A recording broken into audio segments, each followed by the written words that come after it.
Welcome, ladies and gentlemen, to this guide to writing free response questions, or FRQs, for the AP United States Government exam. My name is Jennifer Blank, and I'm going to be your guide on this journey. So these are some basic guidelines that I want you to keep in mind as we go forward, and I'm going to explain each of these throughout the rest of the presentation. You should quickly read all 4 questions first. Just scan them real quick so you get a sense of what you're looking at and what you're going to be expected to do. Then you should answer the ones that you know best first. You should take no more than 5 minutes to plan a response. You should only answer the question that is being asked. You should understand the question that is being asked, and you should not editorialize.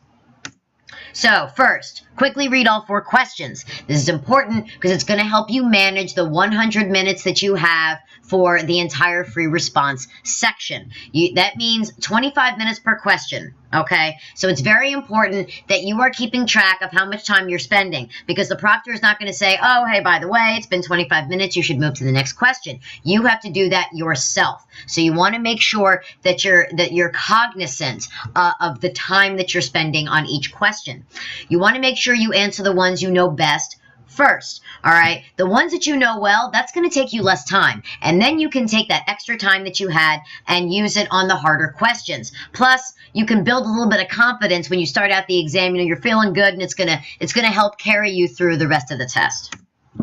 So, no more than 5 minutes to plan the response. If you take longer than 5 minutes to plan, you might not have enough time to actually complete writing the response, and you're going to miss out on points that you could have had if you just would have planned a little less. You know, this is a basic, brief outline of what you will discuss, and you want to make sure to define the terms that you're using. Do not assume that they understand what federalism is.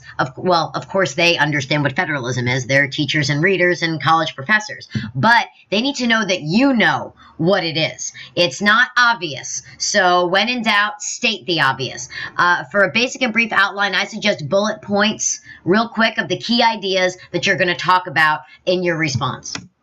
So, ATFQ, answer the freaking question. For the love of all things sacred, please answer the question. This is one of the top reasons why students don't perform well on standardized tests, or really any tests for that matter. Students don't take the time to pause and really analyze the question and figure out, what is it that it wants from me? What does it want me to do? And that's what you give it. Only answer the question that's being asked. Don't add information that they don't ask for. Okay? Don't tie yourself into knots and go crazy writing this treatise on federalism if they're not asking for that. Just simply give them what they want. It's important that you understand the question being asked. You're going to need to make sure that you know what key vocabulary means, and that you address all parts of the question. If you don't address all parts, you're going to miss out on points that you could have had. Do not editorialize. I cannot possibly overemphasize this enough. Readers, I'm sorry to tell you this, but readers don't care about your opinion. They don't care what you think about abortion or any other controversial topic you can come up with. They do not care if you're a liberal or a conservative or a libertarian or a Democrat or a Republican. They don't care. This could actually lower your score because you're going to wind up focusing on what you think versus what they want you to tell them. All right.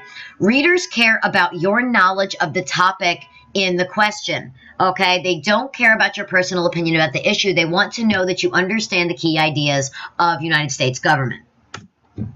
All right, be sure to answer in paragraph form. So this means complete sentences. This means you need to use proper grammar and sentence structure and word choice, syntax, punctuation, things like that.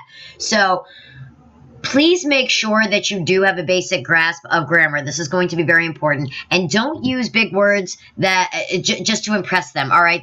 These highfalutin, flowery, pretty, lovely words that work great for regular essays sometimes are not going to be useful here. The best approach is clear, concise, direct. That is the best approach to take here. Don't tie yourself into knots. Just give a basic and complete response to the prompt. Don't contradict yourself. If you answer part A and then say something in part B that contradicts part A, you will not only not get points for part B, you could lose the point that you gained in part A. Okay, so make sure that you are consistent in your answer, that your logic is consistent. Use examples. Examples are good. We like examples. They are good times. All right, if they give you 2 examples, give them 3. That way, if 2 of your examples are correct, they can give you the point. The AP Gov folks want to give you points. They're not trying to trick you. All right, they're simply trying to assess if you know what you're talking about. Verbs are the building blocks of FRQs. All right, so it's very, very important that you understand the key verbs that are used on the test. In the next slide, I'm going to talk about the verbs. But I want to talk about a couple of things that I learned in an AP workshop I went to a few years ago. This idea of closing the loop. You want to make sure that the answer is fully developed and that it directly addresses the question, and it addresses the question completely. And this acronym known as PEST. You have purpose. What is the purpose of the question? What do you think that the test makers are asking you to do? You need to make sure that you elaborate and expand when appropriate. You want to make sure you provide supporting evidence for your definitions and explanations, and you want to provide examples that showcase your understanding. Remember, nothing is obvious here. You need to connect the dots for the reader. They need to see that you know what you're talking about. You want to make sure you tie it together at the end. If there are connections that can be made, you need to make them. Don't assume that a connection between one topic and another is obvious. It isn't. You need to be responsible for making that connection for the exam reader so they can see that you know what's up. All right, some common words in FRQs. You're going to see words like identify or define, explain, describe and discuss, and give 2 specific explanations. Identify or define means a clear sentence that answers the prompt. This is very basic. There's no tricks here. It's just define the term. Just identify. That's it. No more, no less. Explain requires a little bit more. It requires you to elaborate a little bit. So you're looking at 3 to 4 sentences here. So you're going to have an identification, you're going to provide factual examples, and you're going to provide an explanation that closes the loop, that provides a complete answer to that question. The explanation that closes the loop is going to be the how and why portion, okay? You want to describe and discuss. So this is 2 sentences at least. It's usually an identification sentence and then a fact that supports that identification. When they want you to give 2 specific explanations, give those 2 specific explanations. All right, so here's some practice. So I want you to take a second and read this question with me, and we're going to engage in some practice here. The framers of the Constitution created a legislative system that is bicameral. However, it is not just bicameral. The framers also established 2 houses of distinctly different character and authority. Discuss 2 reasons why the framers created a bicameral legislature. Okay, so now I found this question. This is a part of the released free response from 2006, actually, on the AP Gov exam website. In the interest of brevity, I only included part A, but if you were to go and look up this question, you would notice there are 2 additional parts. It's A, B, and C. But for brevity, we're just going to focus on this. So I want you to just pause the video for a second and think about this question. What would be your first step in approaching this? All right, possible answers for A. So when you're planning your answer, remember, you want to just jot down a couple of bullet points of what you might talk about. And you don't have to list all 5 of these things, but you want to choose 2 because that's what the question specifically asks for. So options. You could discuss the compromise at the Constitutional Convention. You could discuss the compromise among interest groups, the idea of protecting minority groups from majority interest groups. The notion that the founders wanted to slow the legislative process. You could discuss the different types of representation and how this connects to federalism. You could discuss the idea that the founders wanted to prevent tyranny of the majority and to provide an intra within the branch, an intra-branch check. Basically, the Senate and House check each other. Now I want you to pause the video again, and I want you to pick 2 of these, any 2 that you want, and I want you to develop a response. How would you describe 2 of these things that would answer the prompt itself? So I want you to pause right here, and I want you to pick 2.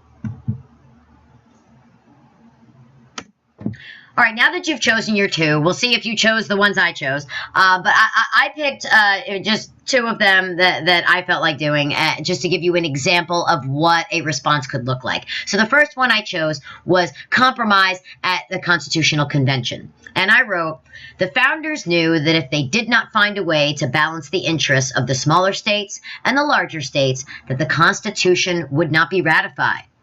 The bicameral legislature solved this issue by basing representation in the House on population and assigned 2 representatives per state in the Senate. This allowed for states of all sizes to be adequately represented and solved the impasse. It solved this problem. So we see that the compromise at the Constitutional Convention was directly related to the creation of this bicameral legislature, this need to balance power. The next one I chose was slow the process. The founders were concerned about possible tyranny of the majority. Essentially, they were worried that the majority opinion would sacrifice minority rights to accomplish its goal. In order to address this problem, they created a bicameral legislature to ensure that all bills would be thoroughly debated and control the sway of public opinion over the legislature. The Great Compromise helped to control the tyranny of the masses. So this actually ties into number 5 as well. This could potentially work for that option also. But this explains why slowing the process and tyranny of the majority were major concerns of the founders. So this is one of the key reasons that they chose to create a bicameral legislature. That's the end of our little presentation. I hope you learned what you needed to. I hope this answered at least some of your questions about the FRQ process, and I will see you next time.